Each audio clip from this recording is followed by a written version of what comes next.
Maksudnya silabusnya tetap ada ya kan, kalau dulu silabus itu disediakan oleh siapa? Pemerintah. Nah sekarang pemerintah hanya menyediakan apa? CP. CP ini harus di breakdown menjadi TP. Kemudian diurutkan alurnya menjadi namanya ATP. Setelah itu dibagi mana yang ada di kelas 1, mana yang di kelas 2, mana yang ada di semester 1, mana yang ada di semester 2. Maka ini kan menjadi namanya silabus. Jadi tetap ada silabus ya. Silabusnya siapa yang membuat? Guru. Jadi tidak lagi yang bikin foto gato gitu ya. Janganlah. Siapa yang bina? Siapa yang bina betul? Kok iso untuk pengawas sih sopo gitu ya. Oke, baik. Nah, itu copy paste. Ketemu lagi copy paste. Pengawas kan Bapak yang ini copy paste bola. Nah, ini yang harus dipunyai kalau di nanti pasti nambah ya, kalau di Kementerian Agama pasti nambah ya. Jadi nggak hanya pakai kurikulum ini, tetapi ada yang dari kurikulum PAI-nya kan pasti nambah dari Kementerian Agama kan. Ini kan hanya umum gitu ya, yang umum. Nanti yang akidah akhlak, fikih, kemudian apa lagi, hadis, budaya Islam, itu nanti kan pasti ada di ranahnya Kementerian Agama. Betul ya. Nomor berapa Bu? 184 itu apa? Ada yang nomor 2 atau 184? Yang benar. 183. Kalau implementasinya 184. Kalau KIKD-nya 183. Kalau implementasinya 184. KIKD ya? Itu di 183-nya. Kalau adalah CP untuk mapel yang umum ya, yang dikeluarkan oleh Kemendikbud. Nah, yang kemenang nanti Bapak Ibu yang punya Bapak Ibu. Jadi nanti ada, kalau Bapak Ibu mau kita berikan link, nanti bisa mundur semua di sana kita taruh. Oke, nanti bisa diunduh. Nah, itu yang harus dipunyai. Konsep capaian pembelajaran itu begini. Capaian pembelajaran merupakan kompetensi pembelajaran yang harus dicapai peserta didik pada setiap fase. Jadi bukan setiap tahun loh, tapi bunyinya setiap fase. Jadi kalau fase A berarti nyampainya di kelas 2 ya, berarti dicapai sampai dengan kelas 2. Kalau fase B berarti 3 ya. Kalau fase C 5. Fase D SMP. Jadi SMP 1, 2, 3 itu fase D. Kemudian fase E kelas 10 gitu ya kan. Kemudian fase F 11 12. Jadi harus diingat itu. Fondasi tahun. Fondasi tahun. Mikir gini. Mikir murid terus. Itu ada di fase fondasi. Ada semuanya, nanti di situ juga ada. Jangan khawatir. Nah, Bapak Ibu pengawas, ini yang sering kami temui. Jadi nanti tolong, ini saya titip. Biasanya guru-guru itu kalau baca CP itu dibaca langsung CP-nya. Guru-gurunya itu dibaca lewat. Atasnya itu ada apa? Ada ini. Rasionalisasi mata pelajaran, tujuan mata pelajaran, karakteristik mata pelajaran. Guru itu seringnya baca di ini. Apalagi ada yang ini tok, Pak. Yang terakhir kalau itu yang sering dibaca. Fatalnya apa? Kalau yang dibaca ini tok, dia nggak tahu alur pembelajaran yang diamanahkan setiap mapel itu nggak tahu. Sehingga balik lagi tadi ke kognitif. Maka tolong nanti kalau dampingi guru-guru suruh baca semuanya ya Mas. Kenapa? Karena ini satu, rasional mata pelajaran. Ini adalah alasan kenapa mata pelajaran itu ada gitu. Kenapa misalkan ada matematika, kenapa ada IPAS di SD gitu ya kan? Itu ada dirasionalisasi. Kemudian yang kedua adalah tujuan mata pelajaran. Di tujuan mata pelajaran ini nggak ada yang bunyinya kognitif, nggak tok gitu, nggak ada. Tok gitu. Nggak ada yang bunyinya kognitif aja. Juga nggak ada bunyinya materi di sana. Maka biar guru-guru tidak terbelenggu dengan materi, ngabisin materi. Selama ini guru itu kan terbelenggu dengan menghabiskan materi, sehingga prosesnya nggak dilihat, tapi yang dilihat adalah pokoknya materinya habis, bukunya habis. Padahal buku itu sebagai referensi. Makanya sekolah harus punya silabus dulu biar nggak ngabisin buku. Paham maksud saya? Ya. Karena kalau punya silabus dia sudah breakdown CP, TP, KAPP, kemudian sudah dibagi-bagi. Ya dia hanya melihat tanggung jawab saya semester ini adalah ini. Jadi di buku dicari materi yang sesuai dengan itu sudah. Kalau di buku misalkan hanya ketemu 3 bab, ya sudah berarti yang diajarkan cukup 3 bab. Nggak harus ngabisin buku yang 10 bab. Gitu loh.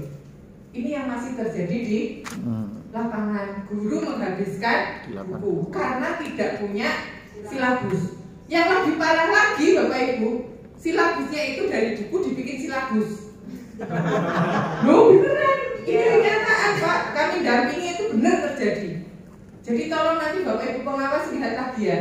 Jadi jangan dibalik dari buku dijadikan silabus, tapi dari CP suruh breakdown menjadi TP, kemudian dialurkan dan dibagi baru jadi silabus. Bukunya entar dulu, sisihno dhisik, baru kemudian lihat kelas 1, semester 1, dilihat lagi buku silabusnya apa yang diamanahkan di sana. Oh sekian CP, ya sudah berarti sekian CP itu cari materinya di buku. Yang tadi Bu, yang ambil dari buku itu adalah apa, pintas, jalan pintas. Iya, makanya kan sama dengan guru-guru yang bikin soal, dia bikin soal dulu baru kisi-kisi.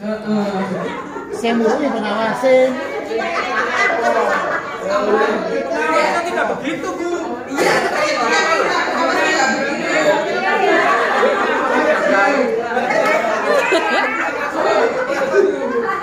Oh, aku dulu. Jadi kalau dulu begitu,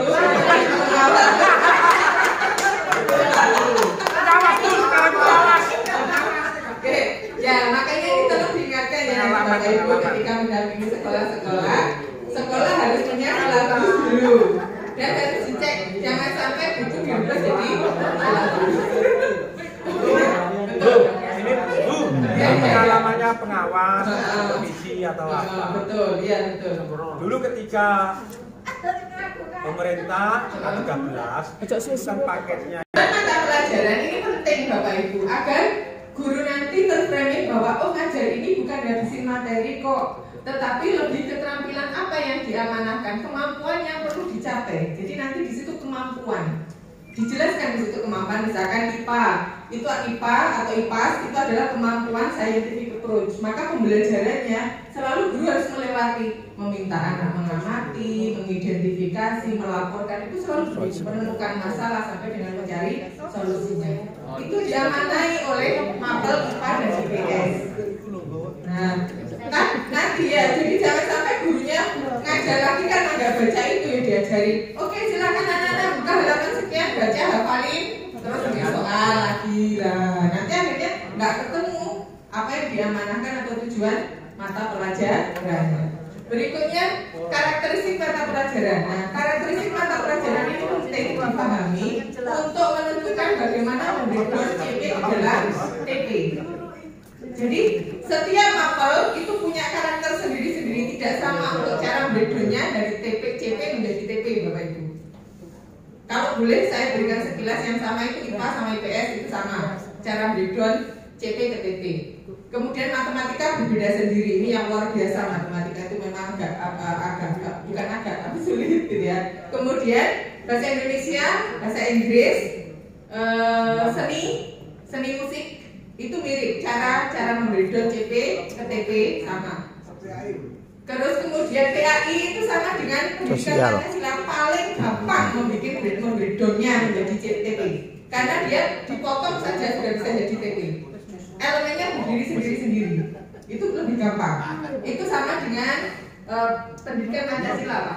Jadi karena elemennya berbasis materi, jadi enak, dipotong itu sudah jadi CP. Jadi PAI sama Pancasila, pendidikan Pancasila itu mirip, sama cara membreakdownnya. Yang sama lagi adalah seni rupa dengan olahraga. Itu sama, kenapa? Karena satu materi harus melampaui 4 elemennya dan nggak boleh dibolak-balik. Itu sudah ada ciri-cirinya, sehingga setiap mapel tidak bisa disamakan. Oke, ini akan dibaca di mana, gurunya akan ngerti kalau mau baca ini. Bu, sekarang kalau bahasa gimana Bu?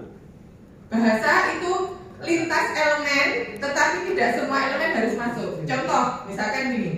Jadi bahasa itu gini Bapak Ibu, bahasa itu elemennya pasti akan terlewati semua. Gurunya butuh menentukan materi. Jadi lebih ke sana. Karena materi di dalam CP tidak disebutkan materinya. Karena gini Bu, aspeknya itu bahasa itu kan minimal. Iya Pak, saya tahu saya yang bahasa Pak. Jadi kalau boleh hafal menyimak berbicara itu bahasa Inggris, menyimak berbicara, kemudian membaca, memeriksa, kemudian menulis mempresentasikan bahasa Inggris. Bahasa Indonesia menyimak, kemudian membaca, memeriksa, kemudian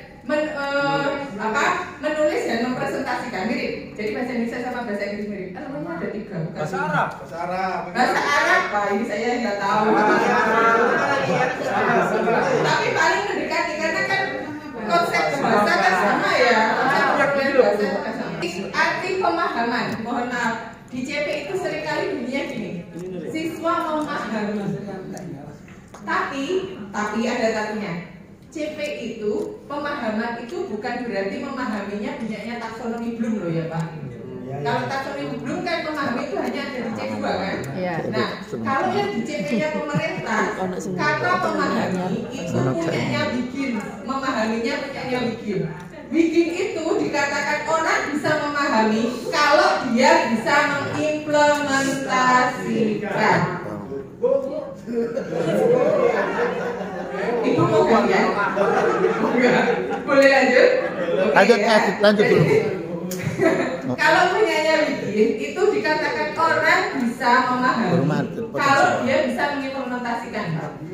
Jadi itu punyanya bikin. Jadi kalau misalkan dikatakan siswa memahami, misalkan PAI apa ya? Siswa memahami sifat-sifat Allah misalkan ya.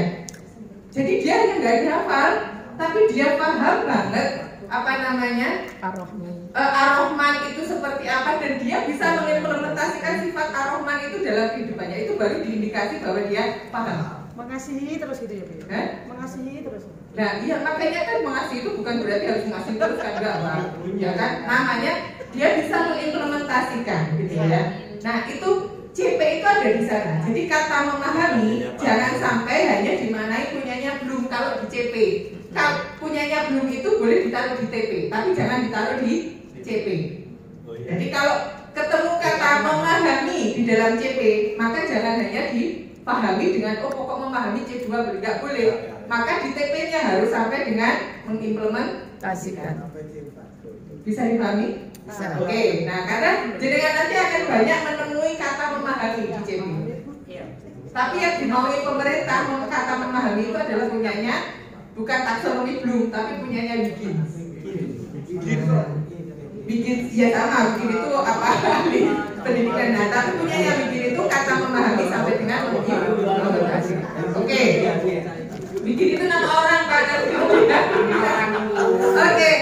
Lanjut. Nah, sekarang elemen tadi yang ditanyakan oleh Pak Polis kelas. Sorry Pak. Jadi Pak Mubas, elemen itu apa? Nah ini elemen.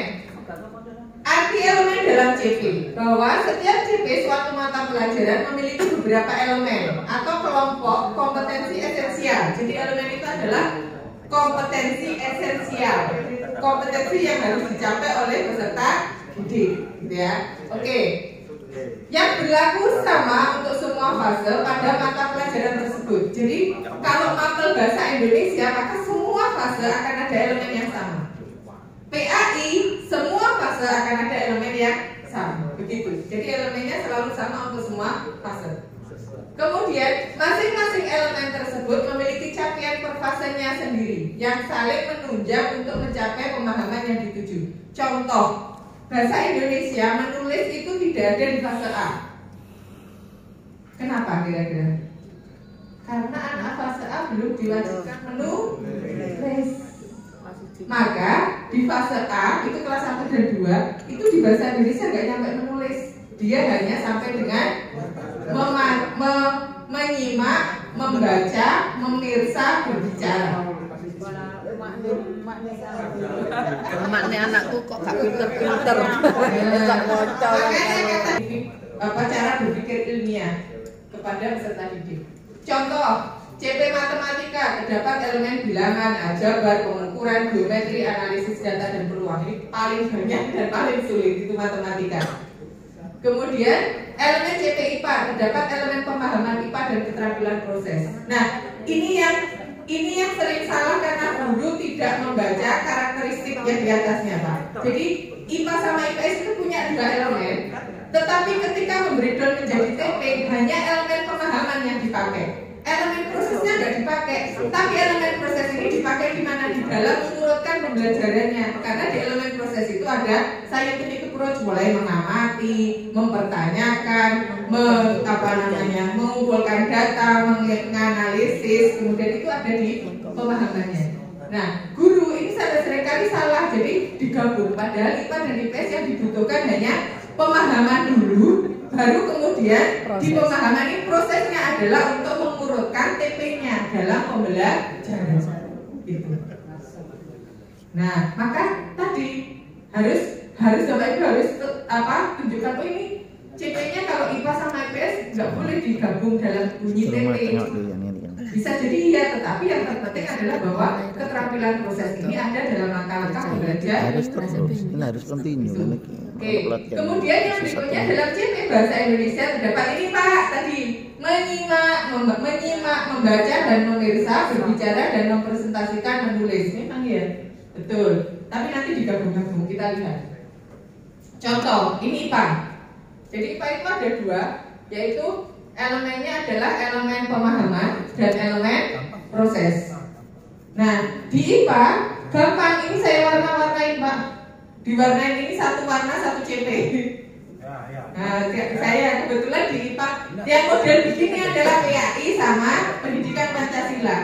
Satu warna bisa satu CP. Tapi yang warnai saya loh ya, bukan dari kurikulumnya. Tapi enak ini Bu, nanti langsung jadi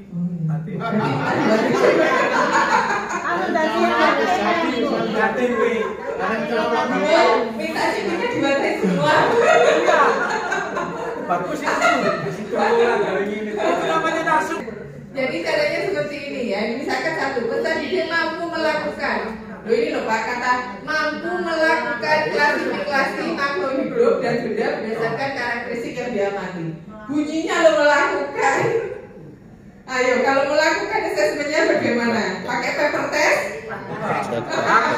Demonstrasi.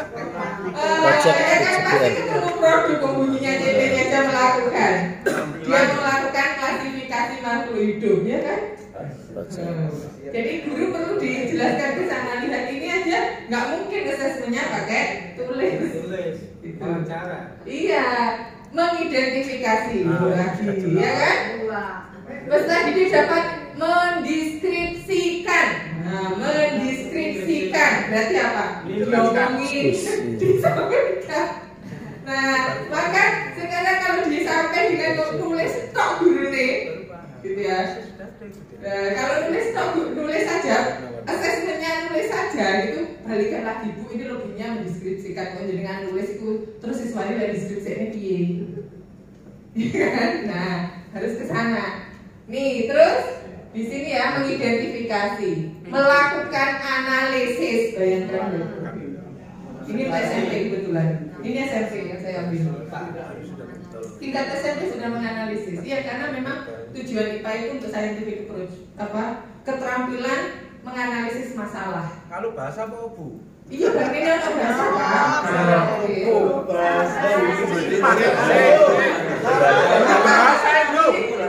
Ini nanti yang bahasa mau bahasa, ya IPA, yang apa? Pendidikan Pancasila mau pendidikan Pancasila.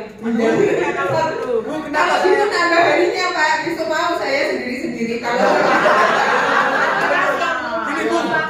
iya, nah kalau memang mau sendiri-sendiri harus 1 hari, harus praktek. Bener, kalau kami mendampingi sekolah membuat silabus ini 1 hari Pak. Jadi kenapa 1 hari? Kami mengelompokkannya berdasarkan mapel. Setelah itu kami jelasin satu-satu. Ini cara bedonya gini, dan langsung praktek. Begitu pulang jadi silabusnya. Iya. Ini kalau suruh praktek bukan jadi orang. Makanya tadi malu saya. Kenapa saya tadi minta bahasa? Kalau alasan saya begini, istrinya bahasa. Kita dengarkan mata dengan baik dulu. Biar itu dibantu. Iya, nanti Pak Bersih saya Iya. Sekarang menganalisis JP. Oke. Bingung. Cara menganalisis JP. Jadi tadi kan saya menunjukkan bentuk JP dulu. Tadi ya contohnya satu dulu, Pak.